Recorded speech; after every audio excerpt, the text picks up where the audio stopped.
بسم الله الرحمن الرحيم.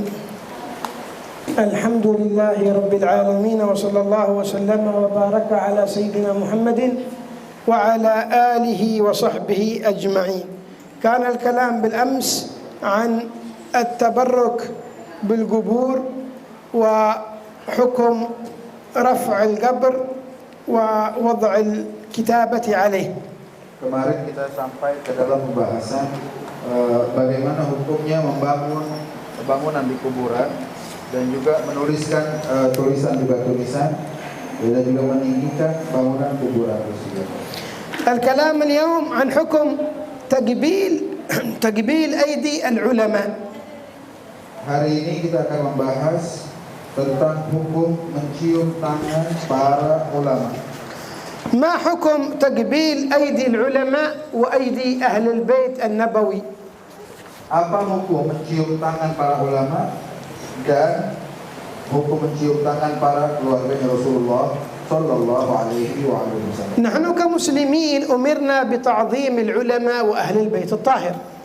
Kita sebagai muslim diperintahkan untuk mengagungkan ulama dan juga para keluarganya Rasulullah sallallahu alaihi wasallam. وإذا قبلنا أيديهم فمن باب الأدب والاحترام والتقدير. Sehingga kalau kita mencium tangan mereka, ini merupakan kita menunjukkan penghormatan kepada mereka semua.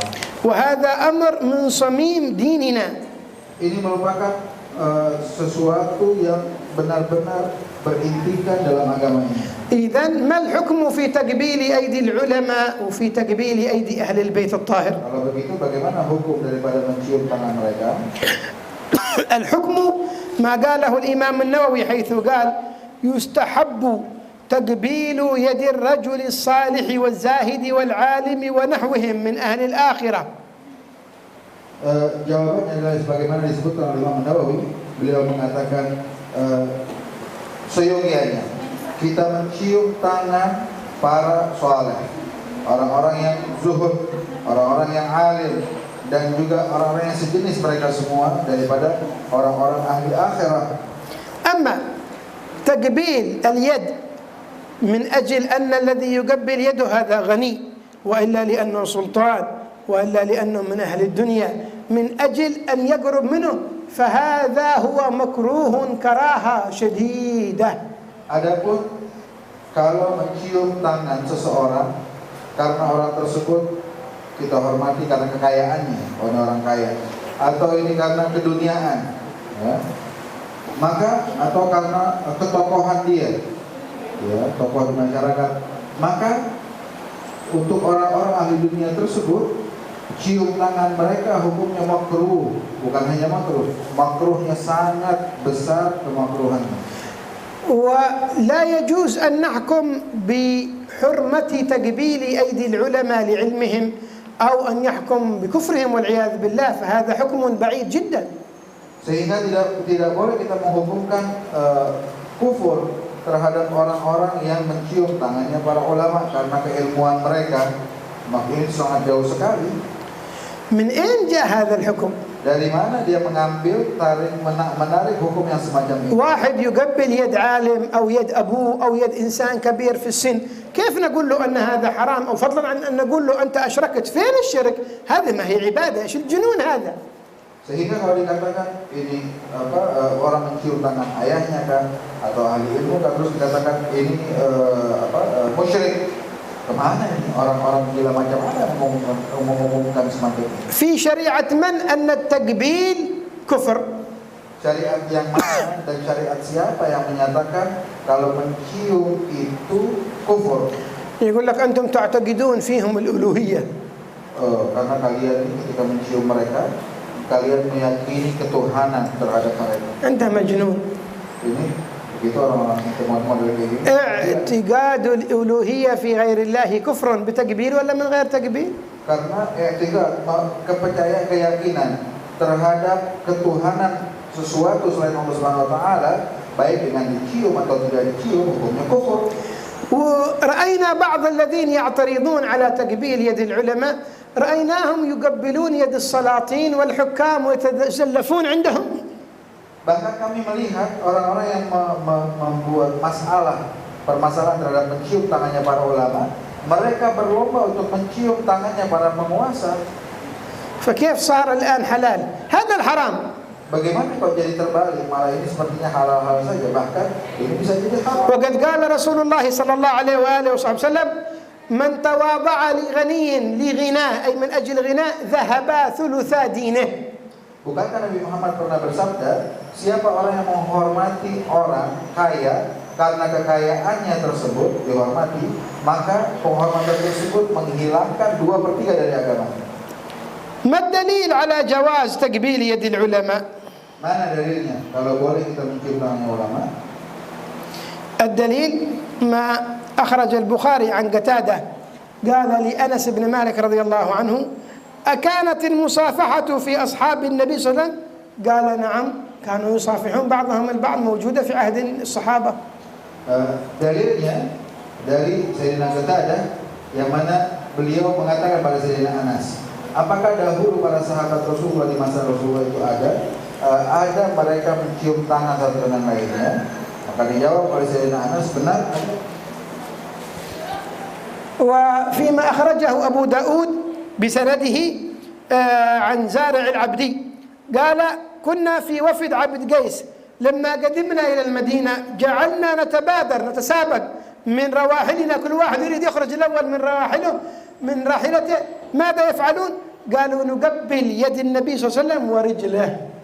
Itu juga diriwayatkan yang tadi dari Bukhari, yang ini dari Abu Dawud dengan sanad yang baik sekali dan kuat sanad tersebut dari Zari' al-Abadi, yang mana beliau mengatakan dahulu ya ada rombongannya Abdul Qais, menyebutkan ketika kami sampai ke Madinah, kami buru-buru turun dari kendaraan kami, buru-buru kita menghampiri Rasulullah untuk mencium tangan Nabi Muhammad dan juga kakinya Rasulullah sallallahu alaihi wa alihi wasallam. طيب سيقول المعترض هذا رسول الله يد رسول الله ما هي مثل غيرها. Ini orang yang mau menentang bakal bilang ini tangannya Rasulullah.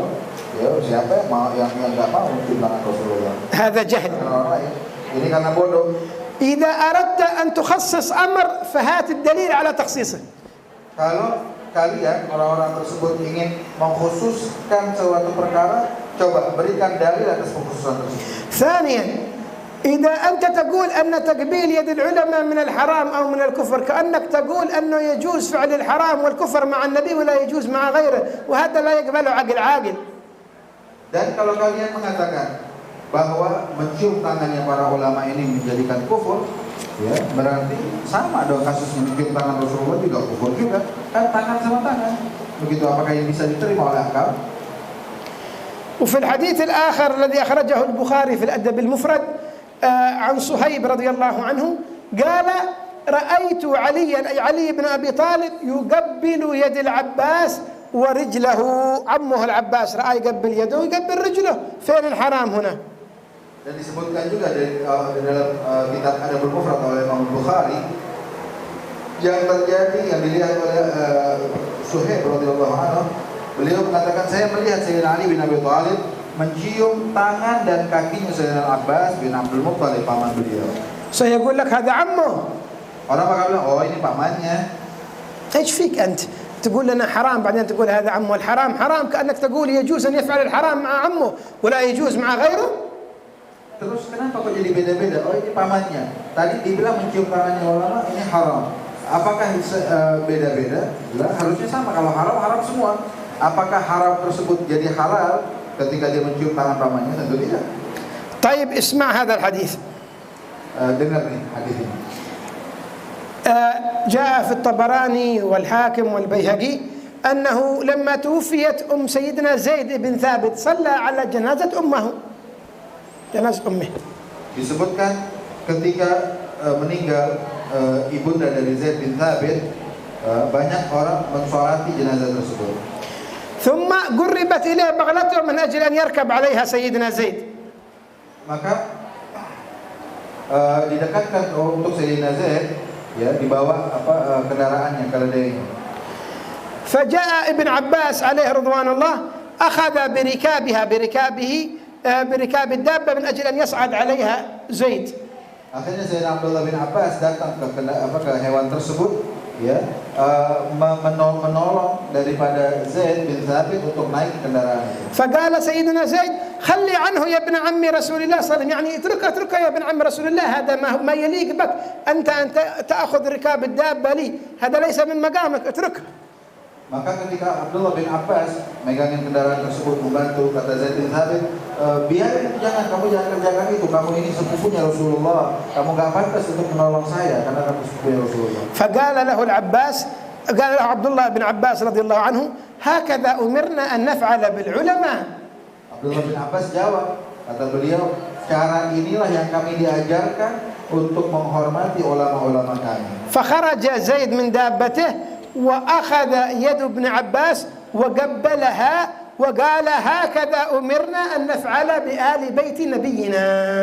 Saat itu juga Sayyidina Zaid bin Thabit turun dari kendaraannya, datangin Abdullah bin Abbas, mencium tangan beliau sehingga seraya mengatakan, inilah cara yang mana kami dididik untuk menghormati keluarganya Rasulullah Sallallahu Alaihi Wasallam, hingga beliau mencium tangan Abdullah bin Abbas. هذا الكلام في المصلى داخل من الدم. Coba jangan berisik ya. ابن عباس هو من تلاميذ زيد بن ثابت. Yang mana kita tahu Ibn Abbas, Abdullah bin Abbas murid daripada Zaid bin Thabit. ولكن زيد بن ثابت قبل يده وقال هكذا أمرنا أن نفعل بآل بيت نبينا. Lihat, Zaid bin Thabit, gurunya Abdullah bin Abbas, cium tangannya Abdullah bin Abbas, beliau katakan, inilah cara kami menghormati keluarganya Rasulullah sallallahu alaihi wasallam. وأخرج البخاري في الأدب المفرد أن ثابتا قال لسيدنا أنس رضي الله عنه أمسست النبي صلى الله عليه وسلم بيدك، هذه اليد أنت مسست بها النبي صلى الله عليه وسلم؟ قال سيدنا أنس نعم، فأخذها ثابت فقبل يد أنس لأنها مست يد النبي محمد صلى الله عليه وسلم. Bahkan disebutkan dalam kitab Adabul Mufrad yang merupakan tulisan Imam Bukhari dari Sayyidina Thabit kepada Sayyidina Anas. Beliau bertanya Thabit kepada Sayyidina Anas, apakah tanganmu pernah bersentuhan dengan tangannya Rasulullah? Maka Sayyidina Anas menjawab, "Naam, benar, pernah bersentuhan dengan tangannya dengan tangan Rasulullah." Maka saat itu pula Sayyidina Thabit mengambil tangan tersebut dan mencium tangan yang pernah bersentuhan dengan tangan Nabi Muhammad. هؤلاء الصحابة يعرفون الدين. Mereka para sahabat Rasulullah memahami agama ini. بيجي جاهل اليوم بيعلم نحن الدين أكثر من الصحابة. Apakah akan datang di masa sekarang ini orang bodoh yang mengajarkan agama kepada kita lebih baik daripada para sahabat Rasulullah? ويحكم على الأمة كلها بالكفر. Bahkan bisa menghukumkan umat semuanya kufur. ويقول أنتم عندكم غلو. Atau mengatakan kalian ini berlebihan. ويجعل تقبيل العلماء عبادة. Dan mereka mengatakan mencium tangan ulama itu jadi ibadah. يعني الذي يقبل العالم يعبده. Sehingga orang yang mencium tangan orang alim seperti dia menyembahnya. وأنت في البيت يوم تقبل زوجتك معناها تعبدها. Apakah kalian orang-orang semacam ini ketika mencium istri kalian di rumah, berarti kalian menyembah istri kalian? هذا ما يدخل في الحكم. Bukankah ini juga bakal masuk dalam hukum yang sama? ولا تلعبوا بالدين على الناس. Makanya janganlah kita bermain dengan agama kepada orang sebagian. إذا تبين بذلك جواز تقبيل يد العلماء والصلحاء والكبار في السن وآل بيت النبي محمد. Sehingga jelaslah bahwa diperbolehkan untuk mencium tangan para ulama, para salihin, apalagi para keluarganya Rasulullah sallallahu alaihi wasallam.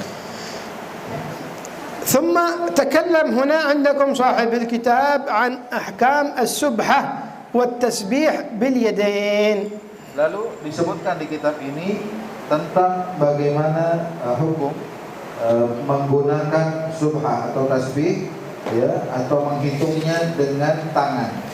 نسمع كثير من الناس تحدث اليوم عن السبحة وأنها بدعة وأنه ما يجوز. Banyak kita dengar orang-orang ngomong sekarang, ya, tentang tasbih yang kita gunakan, dibilang ini bid'ah, nggak boleh pakai tasbih itu. الآن السبحة هذه الأصل التسبيح والذكر. Subhah yang kita pakai itu alat penghitung tasbih kita. Pada asalnya, ya, yang dikerjakan adalah bertasbih pada Allah. السبحة هذه هي آلة تضبط عدد التسبيح. Yang mana subhah, ya, biji tasbih yang kita gunakan itu cuma untuk menghitung dengan tepat jumlah tasbih yang kita baca. منين جاء حرمة استعمالها؟ Dari mana bisa menjadi haram penggunaannya? الآن مثلا وقت الظهر معروف أنه من زوال الشمس إلى أن يصير ظل الشيء مثله. Sekarang misalkan waktu zuhur.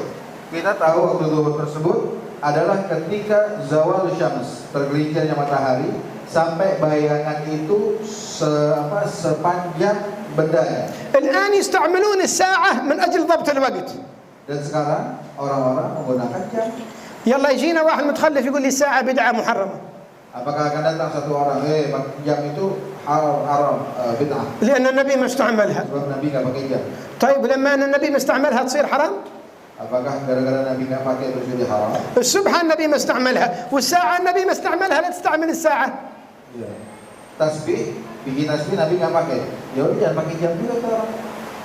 الساعة آلة لضبط الوقت. Jam, ya, itu merupakan alat untuk penepat waktu. والسبحة آلة لضبط عدد التسبيح، ايش المشكلة فيها؟ Adapun bikin tasbih itu pun sama untuk menempatkan jumlah bilangan dari tasbih. أنا أريد أن أذكر الله 1000 مرة، إذا سأذكر الله 1000 مرة وأحسب بأصابعي سأتلخبط، فعندي هذه المسبحة تضبط لي العدد، آلة لضبط العدد. منين جاء التحريم؟ Kalau saya membaca zikir misalkan 1000 kali, kalau pakai tangan ribet, nggak mungkin bisa saya hitung, bakal salah terus. Maka saya gunakan subhah atau bikin tasbih tersebut sehingga hitungannya lebih mudah. مع هذا وردت الأدلة التي تجيز استعمال السبحة.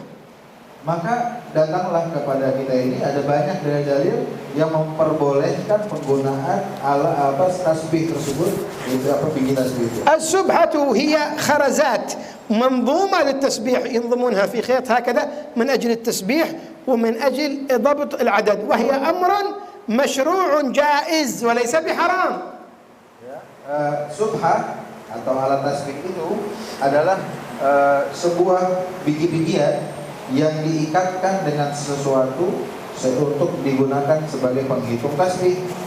وفي الحديث الذي أخرجه الترمذي والحاكم والطبراني عن أم المؤمنين صفية رضي الله عنها قالت دخل علي رسول الله صلى الله عليه وسلم وبين يدي 4000 نواة حق التمر، هذه نواة التمر 4000 أسبح بها تحسب بها التسبيح. Disebutkan dalam sebuah hadis yang mana berasal dari istrinya Rasulullah Sayyidatina Sofiyah. Hadis ini diriwayatkan oleh Imam Tirmidzi, Al-Hakim dan Tabarani. Beliau mengatakan pernah masuk Rasulullah kepada saya, ya, ke rumah saya, dan sedangkan saya ini sedang menghitung tasbih saya dengan 4000 biji korma. قال لها النبي صلى الله عليه وسلم سبحتي بهذه؟ Nabi terus tanya, kamu bertasbih dan menghitung dengan ini? قالت نعم. Maka dia katakan betul. ما قال لها النبي ايش البدعة هذه؟ Nabi gak langsung jawab ini bid'ah. قال لها لا، لكن أنا عندي طريقة تجعل لك الأجر بعدد الذي سبحتي به. Namun Rasulullah bilang, kata Rasulullah, saya mau nggak saya ajarin kamu bacaan, kamu bisa berjumlahnya segini banyak, bacanya nggak repot. قال ألا أعلمك بأكثر مما سبحتي به؟ فقلت بلى علمني. فقال قولي سبحان الله عدد خلقه. Maka Rasulullah bilang, mau nggak Anda ajarin bacaan yang bisa kamu baca lebih banyak dan lebih cepat daripada bacaan kamu sekarang. Kata Sayyidatina Sofiyah, dia mau ya Rasulullah, ajarin saya. Maka Rasulullah sebutkan, baca Subhanallah adada khalqih. النبي ما نهاها، Nabi nggak melarang, لكن علمها طريق مختصر. tapi Nabi mengajarkan cara yang ringkas. قال ابن الجوزي إن السبحة مستحبة لهذا الحديث، وقد أقر صلى الله عليه وآله وسلم صفية على فعلها، ما نهاها، أقرها على فعلها. Disebutkan oleh Imam Ibnu Jauzi bahwasanya penggunaan bikin tasbih tersebut ya mustahabbah, dianjurkan berdasarkan hadis ini, sebab Nabi Muhammad menyetujui apa yang dikerjakan oleh istrinya, itu Sayyidatina Sofiyah. ممكن يقول الواحد هذه ما هي سبحة إلا معها نواة تحسبهن، إيش الفرق؟ كانت منظومة وإلا منثورة؟ المقصود آلة لضبط عدد التسبيح، ماشي مشكلة، منظومة في حبل وإلا ما هي منظومة، أنت المشكلة عندك أن تكون في حبل فقط. Orang bakal mengatakan, oh itu sebab hitungnya pakai biji-bijian, nggak diikat seperti alat tasbih sekarang. Oh, ini lebih aneh lagi. Apa yang jadi masalah? Tali jadi masalah buat kalian. Kan sama dua-duanya untuk menghitung. Apa masalahnya? Apakah karena tali jadi masalah?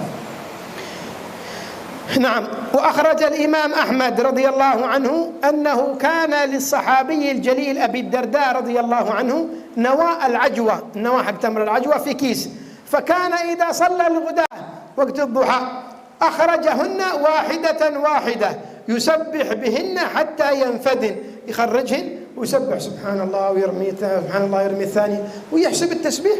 أبو الدرداء هذا صحابي من أصحاب النبي محمد صلى الله عليه وسلم. Diriwayatkan daripada Abu Darda mengatakan dahulu Abu Hurairah radhiyallahu anhu punya sebuah kantong, yang mana di kantong tersebut banyak biji-bijian, ya bekas dia makan apa itu dicuci disimpan, dan itu biji-bijian digunakan untuk dia bertasbih,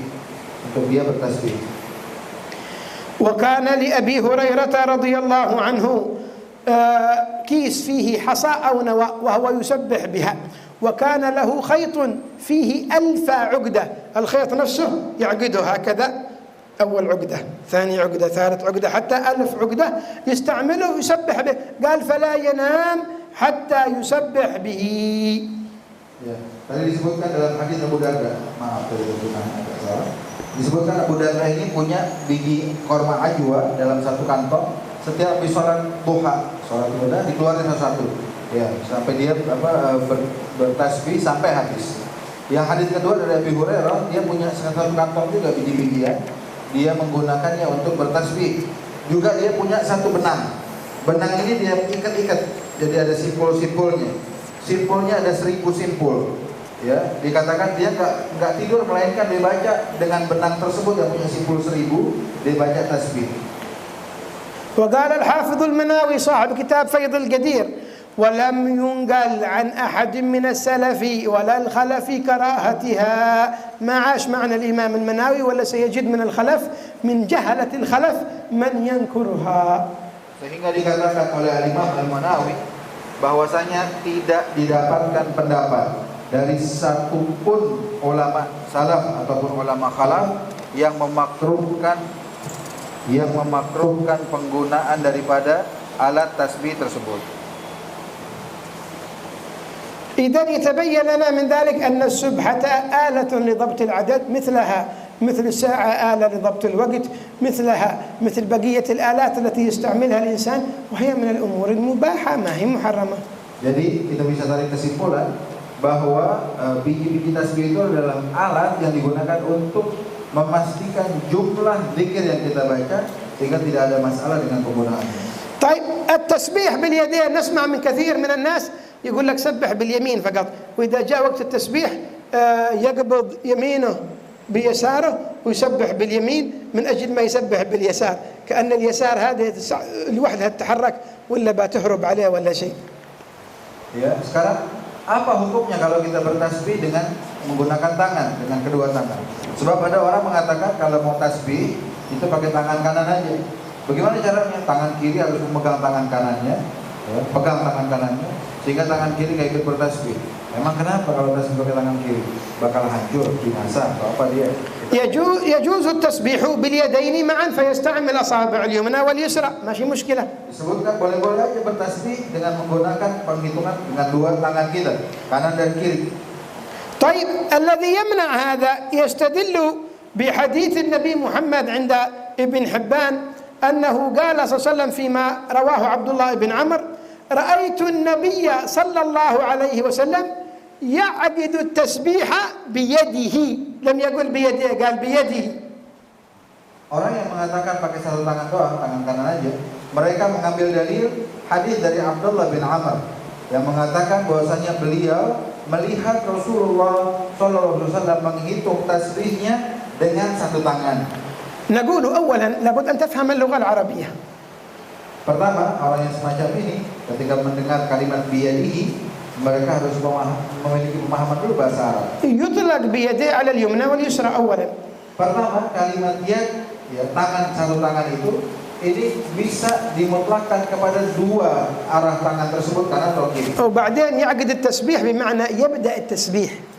Dan kalimat ya'qidu tasbih, ya, artinya adalah yabda tasbih, memulai tasbih. حتى لو قلنا أنه يسبح بيمينه ليس معنى ذلك أنه لا يسبح بيساره، لم يرد نهي بالتسبيح عن اليسار. Kalau dengan hadis ini kita katakan dia dengan tangannya Rasulullah SAW, maka kita pun melihat tidak ada larangan untuk menggunakan tangannya kiri. وأيضا جاء في بعض روايات وطرق هذا الحديث أن أحد الرواة وهو محمد بن قدامة شيخ أبي داود أدرج لفظ بيمينه، وليست من كلام عبد الله بن عمر في الحديث إلا هو أدرجها، فإذا هي من باب الزيادة. Bahkan disebutkan bahwasanya di dalam beberapa riwayat bahwasanya Muhammad bin Qudamah yang merupakan guru daripada Abu Dawud ya menambahkan kalimat biyaminih, yang mana kalimat yaminih ini dengan tangan kanan tersebut bukan berasal dari Abdullah bin Amr. أيضا يستدل الذي يمنع الناس بحديث النبي محمد صلى الله عليه وسلم في مسلم أنه كان رسول الله صلى الله عليه وسلم يحب التيمم في شأنه كله، في نعله وترجله يعني تمشيط شعره وطهوره. Ya, bahkan ada juga yang mengatakan tidak dimakruhkan bertasbih dengan tangan kiri. Adapun hadis tentang Rasulullah SAW, dia suka memulai sesuatu dengan kanannya, dengan bagian kanan, kayak pakai sendal atau menyisir atau bersuci. Ya, ini tidak ada hubungannya dengan hal tersebut. هذا الحديث ما في أي دليل على هذا الكلام. Karena hadis ini kalau ngomongin tentang tasbih tidak ada hubungannya. معناه إلا يحب يبدأ فقط باليمين. Hadis ini mengatakan bahwa Nabi Muhammad suka aja memulai. طيب لو قلنا أنه معناه يحب التيامن يستعمل اليمين فقط، كيف قال في تناوله؟ معناه النبي كان يلبس نعال واحد بس في اليمين واليسار ما يلبسها ولا كيف؟ Kalau dikatakan Nabi cuma suka kanan berarti nggak suka yang kiri. Tapi sekarang kalau lagi pakai sendal gimana? Nah, pakainya kanan doang, kiri nggak dipakai. Kan pakai juga yang kiri. وفي طهوره كان يطهر يتوضا يده اليمنى يغسلها بس واليسرى ما يغسلها، والرجل اليمنى فقط واليسرى ما يغسلها، والا كيف؟ افهم الحديث، يحب التيامن او يحب التيمن معنى يبدا باليمين، ما هو معناه انه يترك اليسار. Ya, juga waktu berwudu. Emang wudunya yang kanan doang, jadi nggak diwuduin. Kan ini juga. Artinya yuhibbut tayammun, artinya suka Nabi ini kalau memulai itu dengan bagian yang sebelah kanan. Bukan berarti yang kiri enggak. طيب يجي يقول لك اسمع، هذه اليسار اليد اليسار هذه ما يقع التسبيح بها لأننا نستعملها في إزالة النجاسة. Ada juga yang ngomong tangan kiri itu kita gunakan buat tasbih, tapi gunakan buat mencuci najis.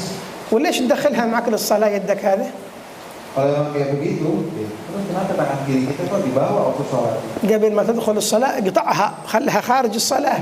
Kalau memang ini khusus buat yang kotor-kotor, mau sholat potong dulu tangannya, jangan dibawa waktu sholat. وبعدين لا خلصت الصلاة ركبها. Baru beres, baru pakai lagi tangan kiri. هذا الجنون بعينه. Inilah yang dikatakan ini orang pada begini. وهو أساس الجهل. Inilah dasar dari kebodohan manusia ya kayak begini. قال والحكمة في عقد التسبيح بالأنامل هي أنها تشهد أي الأنامل بذلك يوم القيامة. فعن يسيرة وكانت من المهاجرات قال لنا رسول الله صلى الله عليه وسلم عليكن بالتهليل والتسبيح والتقديس ولا تغفلن فتنسين الرحمة وعقدنا بالأنامل. الأنامل هذه اللي هي الأصابع، فإنهن مسؤولات مستنطقات، يعني يوم القيامة ينطقن ويشهدن لكن بالتسبيح. Dan hikmah kita bertasbih dengan menggunakan jari jemari kita dalam menghitungnya, bahwasanya jari jemari tersebut nanti di yaumil qiyamah menjadi saksi yang menguntungkan kita di hadapan Allah Subhanahu wa taala. Disebutkan salah seorang perempuan daripada Muhajirat, nama beliau Yusairah. Beliau mengatakan, dahulu Rasulullah SAW mengatakan kepada kami para wanita, ya, kalian hendaklah selalu bertahlil, bertasbih, bertakdis, dan jangan sampai kalian lupa untuk menghitung jumlah-jumlah tersebut, karena nanti Allah akhirnya melupakan kalian dalam memberikan tasbih tersebut pada kalian. Dan hitung tasbih itu dengan anamil, dengan jari jemari kalian. Sebab nanti yaumul qiyamah akan ditanya di hadapan Allah dan dia akan bisa berbicara, bersaksi di hadapan Allah. قال الحافظ ابن حجر ويستفاد من الأمر في الحديث هذا بالعقد المذكور يعقدنا الأنامل. قال يستفاد منه ندب اتخاذ السبحة أنها مسنونة. Bahkan disebutkan oleh Al-Hafidz bin Hajar dengan dalil hadis ini, maka ini bisa diambil kesimpulan bahwa menggunakan hitungan merupakan yang sunnah. Begitu juga menggunakan alat tasbih tersebut merupakan sunnah.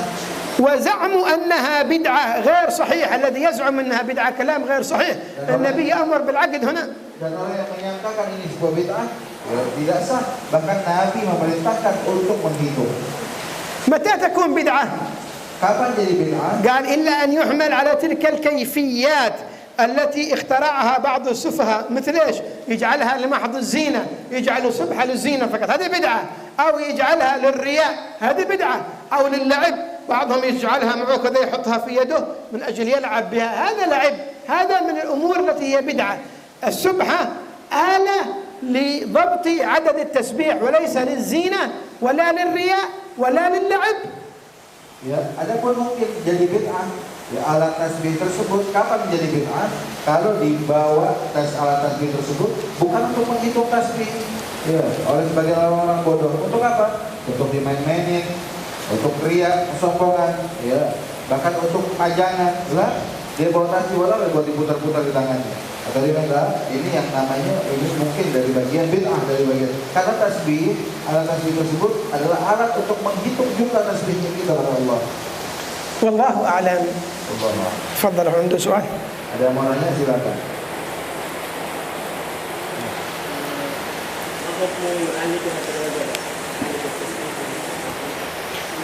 حكم تعليق السبحة في الرقبة برضو إن كان القصد للزينة أو كان القصد للرياء فهنا أمر هذا بدعة. لكن يعلقها في الرقبة من أجل أنه ما ينساها بعدين يأخذها يسبح بها، مثل أن يضعها في الجيب، يضعها في الرقبة، يضعها في الكوفية، في أي بقعة يحتفظ بها، ماشي مشكلة. Ini bertanya bagaimana hukum menggantungkan tasbih di leher, ya, kalau tasbih di leher. Maka kalau tujuannya untuk menyimpan biar nggak lupa, maka hukumnya sama aja kayak nyimpan di kantong, ya, dipegang di tangan atau di dalam backingnya dia, yang lain nggak ada masalah, sama aja. Tapi kalau tujuannya untuk zina, untuk apa, untuk pajangan, untuk berbangga, maka di sini titik yang bisa dikatakan ini bid'ah yang dilarang dalam syariat. وعادة حتى لو قلنا أنها بدعة ما هي بدعة محرمة.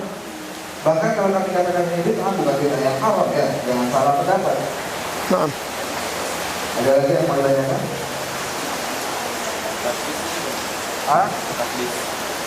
Tadlis تنزيه الله adalah apa, pengagungan Allah Subhanahu wa taala. فيأتي بمعنى التسبيح أيضا. Bacaan subhanallah dengan bacaan.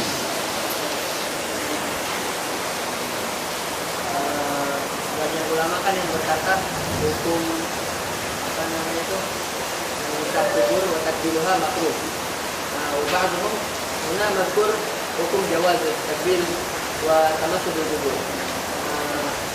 Min ain ja hukm makruh lah. فين؟ ما فهمت السؤال. لاقيه. Ulang. Kan dibilang apa kemarin hukum tamassul bil kubur wa takbiruha, hukum inda aktsar ulama al-karaha wa inda ba'dhum al-jawaz bila karaha. Huna mazkur al-adillah ala jawazi. Urid adillah ala karahiyati. أدلة كراهيتهم كرهوا ذلك بس لا يحبونه بس هذا. Iya. Ini nanya apa sih dasar dari orang-orang yang mengatakan ini makruh mencium kubur, ya, sedangkan sebagian besar ulama bahkan kita belajar kemarin hukumnya boleh-boleh aja. Kenapa mereka tuh tetap bersikeras ini nggak boleh, ini makruh, ini kenapa? Karena mereka nggak suka aja. Jadi mereka hukumkan ini makruh. Inda aktsar ulama makruh. Inda aktsar ulama makruh. Boleh tidak dari ulama makruh. هل بسببهم مكروه؟ هو عدم هم أرادوا هكذا رأوا في ذلك الكراهة حتى لا يصل إلى أمر منهي عنه بس.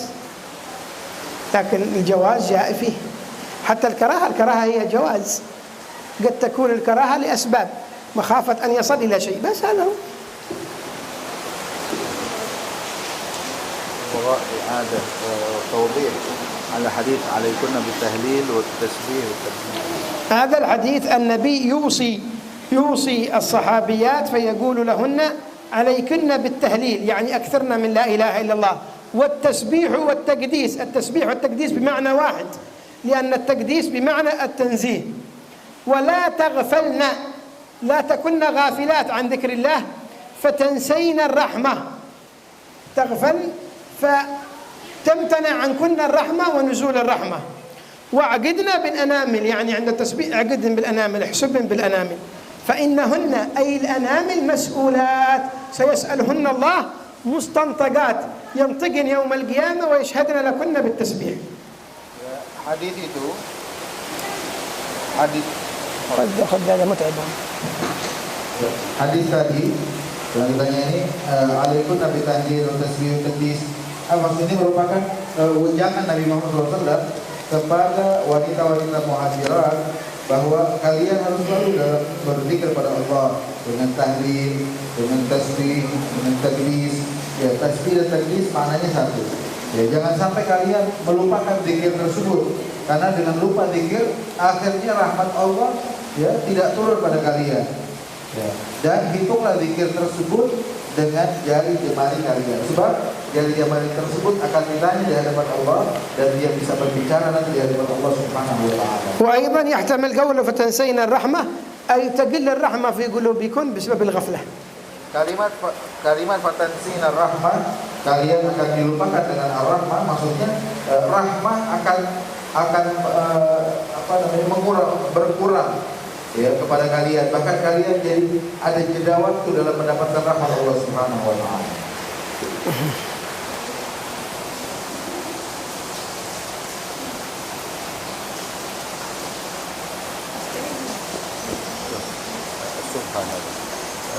حكم السبحة إذا استعملها للتسبيح أو للأبد، يعني مختوم هذا السبحة خلاص على هذا التسبيح يعمل يذكرون الله به أو بغيره.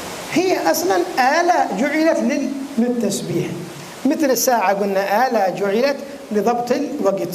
استعملها ما استعملها هذا أمر آخر ما له أي علاقة، هذه مسألة وهذه مسألة. إنما نتكلم عن حكمها. إيش حكمها؟ حكمها أنها جائزة، بل هي مستحبة كما ذكر ذلك الإمام ابن حجر العسقلاني. لكن لو عمل سبحة وما يسبح بها، هذا عنده آلة ما استفاد منها بس. هل يجوز رمي سبحة القديم الذين يستعملونها من باب الأدب أن لا يرميها لأنها كانت تستعمل لذكر الله. Tasbih statusnya tetap menjadi alat tasbih. Mau dipakai, mau nggak dipakai, statusnya itu alat buat menghitung jumlah zikir kita kepada Allah Subhanahu wa taala. Terus kalau ada orang bawa tasbih tapi nggak dipakai, ya udah itu berarti bawa alat, cuman alat tersebut dia nggak gunakan dengan baik. Ya. Jadi hukumnya tetap nggak berubah-ubah, bukan waktu dipakai, sebagaimana tadi kita sebutkan dari pendapatnya Ibnu Hajar al-Asqalani. Terus boleh nggak dibuang tasbih yang udah lama? Yang dari sisi adab sebaiknya tidak dibuang, karena paling tidak ini adalah dahulu pernah kita gunakan untuk berzikir kepada Allah Subhanahu wa taala. عندهم؟ Ada lagi yang mau ditanyakan?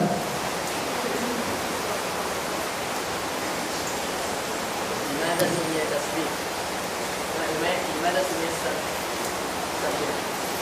من باب الغلبة، التغليب في اللفظ، لأنها غالبا تستعمل للتسبيح.